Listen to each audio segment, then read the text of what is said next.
Welcome to this episode of Profile Editions with Amy Wright, who's going to talk to us about her role as a civil engineer. Hi, Amy, and welcome to the show. Hi, thanks for having me. Hi, can we start with why did you choose a career in engineering? So this is quite a story I've told quite a few times, in that I didn't want to be a civil engineer. I hadn't ever really heard of civil engineering, didn't know much about it. I was actually had my UCAS form filled in to do biology, which was a subject I loved. Right. I then travelled to a country called Lesotho in South Africa when I was 17 with my sixth form, and when I was there, so it's a very, I think it's the highest inhabited country in the world. Right, okay. I think I might be wrong, which means that it's very close to the sun, so it's very hot during the day, but it's very, very cold in the night time. Yeah. And I saw a lot of people who were living in corrugated iron kind of lean-tos, houses. Yeah. And I kind of was like, why are they living in a material that is very hot, heats up in the sun, but then doesn't hold any heat? It just kind of didn't really make sense to me. Yeah. I then came home from the trip. It really affected me, kind of researched houses, habitats, that type of thing. Came across the Institution of Civil Engineers, which talked a lot about building materials, houses and stuff, and then kind of thought, right, okay, this is something that really suits me. I want to solve problems. And it kind of led me from there. So my absolute passion is development engineering, working in development countries, and that's something that I've been lucky enough to do a bit of, but something that I definitely want to do more in the future. And that's the reason, in a bit of a strange way, why I want to be a civil engineer. It's not the kind of the traditional story of playing with Lego blocks or whatever that people have. I didn't know what civil engineering was, which I think is why I'm so kind of interested in promoting civil engineering and teaching people about the career and the opportunities that are out there. Yeah, definitely a brilliant story. Yeah. So what was your route then into the engineering industry? Pretty standard. So my A levels were maths, biology, and physics. Right. And that lent itself very well to going to do a master's degree in civil engineering at university. Right. And then I was sponsored through university, so I did placements in my summer months and then went straight into a job. Again, I know that has been the traditional route, but now they're really pushing for apprentices and people to don't necessarily need to go to university as well. So it's important to note that there are other ways of getting into it. Yeah. So today in your job, what does your job entail? Back to the problem solving. So when I graduated in 2012, I've worked as a contractor on some really good projects, and then last year I switched into consultancy in a fairly small but very kind of new, innovative practice. They brought me in as kind of the problem solver with my contracting background. I've been given a few challenging projects where I've kind of had to apply different ways of thinking to help out the people working on site and bring in that design knowledge that the practice has, but also the real hard practical side of it, and making things work and making sure that things can be built and problems can be solved. Yeah. So what sort of projects do you get involved in then now, and what specific projects have you worked on? So the biggest project that I've worked on was the Northern Spire Bridge in Sunderland, which is my hometown, which is a brilliant thing to be involved in. I was on that for 3 years. That was very, very tough, but brilliant, really good experience. Made loads of mistakes, learned loads of things. And then at the minute, I'm working on a project in London that is a network rail project, which has got a bit of everything.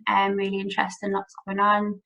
There's a few smaller projects that kind of come in. There's a brilliant natural paths in Ireland that I'm working on. That's a really interesting one to get your teeth stuck into. Kind of a really good range of things as well. Small drainage works and that type of thing as well. Just really quick jobs that kind of come in and out. So what skills do you think you feel are needed to be a good engineer? I don't think there is any one skill to be a good engineer, because the discipline is so wide. So there's so many different types of engineering. If we just narrow it down to kind of my specialty, which is civil engineering, even within civil engineering, there's so many different branches and routes that you can take. I think there's something to really suit everybody. So I love working as a team. I love bouncing ideas off people. I don't want to use the word bossy, but like just like to lead the way, and that suited me on site very well. And that on site, you have to, as the engineer on site, you have to be responsible for groups of people and getting work done. Make sure it's done safely. You're responsible for people's safety on site, so that means that you have to be a good leader.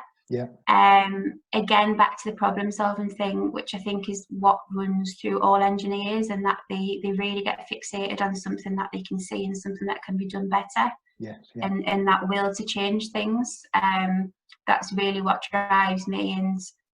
And again, the skills of presenting yourself and the skills of being confident is not something that I have naturally, but something that I am aware that I need to work on, and something that is a skill that I'm still working on. So I think kind of in a roundabout way to your question is that there's something for everybody. If it's something that is of interest, the career is something of interest to you, and you think it's something that you can improve yourself, you can learn skills, but there is something for everybody, and there's something for everybody to find their niche and their speciality, and to really find their place. So I know you mentioned it before that you spent a lot of time working on site as a site engineer.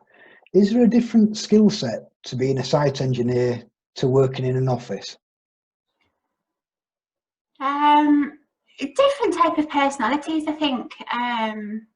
Again, sweeping generalizations, because some very busy sites, there's some smaller sites, there's some sites where you're out and about plodding around, and even on those sites there's different roles. So it's very much what you make of it, and very much what your role is. Obviously I do both, so my skill set's transferred very well. I think that practical experience is really suited me, and for the role that I'm doing now, it's really helped me carry over. And likewise, I think people who are in the design office should always try and get a bit of time on site to understand, actually, when you make that drawing, what's the other person on the other end of the drawing, what's their interpretation, what are the pressures that they're under, and understanding the end user. Likewise, the person on site, it's very easy to criticise someone who's made a mistake on a drawing and say, oh, designers, they don't have a clue. But now that I'm on the other side, I see the pressures that they're under, and actually you don't catch all the mistakes because there's hundreds of drawings and there's hundreds of notes and things like that. So it's been really interesting to see kind of both sides of what's going on, and I think there's transferable skills between the two. Again, I think you can just find your place.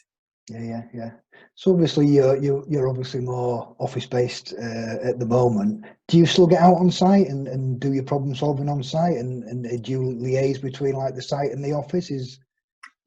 So a big part of my role is speaking to site, and I get over as often as I can. Obviously, I haven't been able to go this last few months because it's in London and I'm based in Northern Ireland. The Paths project, that's just outside of Dublin. I went for a beautiful sunny day walk there. Didn't know how you could call it work. That was brilliant. So I do. I'm not. I mean, I used to spend all day, every day out tramping around, and I don't do that now. But the compromise of that is the better kind of work-life balance and the better hours, that you're not traveling as much and you're not working as much. So for you, what's the most challenging part about being an engineer? It depends on the jobs. So the challenging part of site is the pressure and responsibility that comes with keeping people safe. That was something that I took very, very seriously. Site obviously is a high pressure job. You're controlling a lot of things, you're looking after a lot of people, there's a lot of deadlines, and it's very long hours. And often you're traveling, you're away from home. It makes for a difficult job. In the office, the challenge is probably sitting down for the majority of the days, that you're not up, you're not out in the fresh air. So the days on site fly by. You can get to kind of 4 o'clock in the afternoon and think, oh my God, where's the day gone? Yeah. Office is just very differently paced. Again, you have different challenges. You're still speaking to people. But I think for me, that's the challenge, is sitting down when I'm not used to that kind of style of working. Everybody else who's only ever graduated and worked in the office kind of sits down and gets in the zone, whereas I'm kind of bouncing around, annoying people, wanting a bit of a chat. Just slightly different types of working, Yeah. So for you, what's the most rewarding part of being a civil engineer? Again, the reason that I got into civil engineering was to kind of make a change and see things. So it's really nice to see something that you've been involved with being built and know that it's going to be there for years. So the bridge in my hometown is going to be there for hundreds of years, and that's really nice that people still, so although I don't live there anymore, people still send me photographs when they're cycling the bike over it, and that's lovely. And following the development of Sunderland and how there's new investment and there's new roads and there's new businesses there, and how the city that traditionally has been quite run down is improving is absolutely fantastic. And that feeling, something that doesn't go away, even if you just kind of building a very small wall. It's nice to see that the next day the wall gets a bit bigger, and the next day the wall gets a bit bigger. That's a really nice feeling. Likewise, working in Kenya or in Lesotho, when I've worked there, actually seeing something that you're involved with that you know is making a change for a community, that's really what drives me. That's the best part. So what would your advice be to a future aspiring engineer? Find out as much as you can about it, and really go for it, because the engineering industry is absolutely desperate for people. There's a massive shortage of engineers, of young people, and of females. So there's so many people out there that want you and want you to get involved, and there's sponsorship for apprenticeships, there's sponsorship for universities. So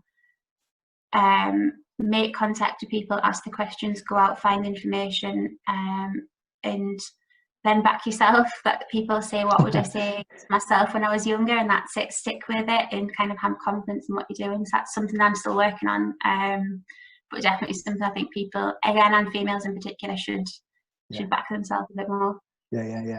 And finally, just a more general question.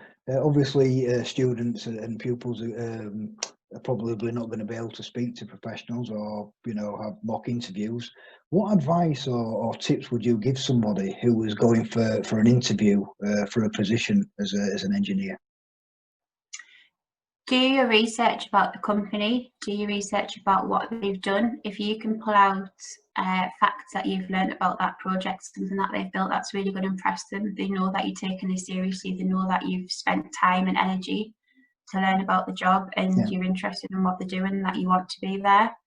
And reach out to people. There's so many people are so proactive and are so willing to help. You can use kind of social media, you can use websites to get in touch with people and ask for advice, ask for help. There's loads and loads of resources out there to help prepare people and to help them, because we want more people to kind of get in the industry. It hasn't necessarily got the best reputation for getting people in, and that's something that we're definitely working on, because I think the stereotype of civil engineers is kind of old white men standing on the side of the road with a hard hat on reading a drawing, and it's not like that at all. So do your research. It's very easy, there's so much information out there, and then really kind of knock the socks off with the fact that you know your stuff. I don't think anybody's not going to be impressed with that. Because most people, and especially female engineers, for females coming into the industry, are more than happy to help, aren't they? More than happy to give advice. I'm absolutely blown away by the community that there is on Twitter, in between female engineers, supporting each other, promoting each other, getting in touch. I feel like I know people that I've never met before, just because people are so supportive and people genuinely want to help. So just reach out, and you'll find that there is people that'll give you as much help as they possibly can. Amy, that's it. Thank you so much for your time today. Thank you very much.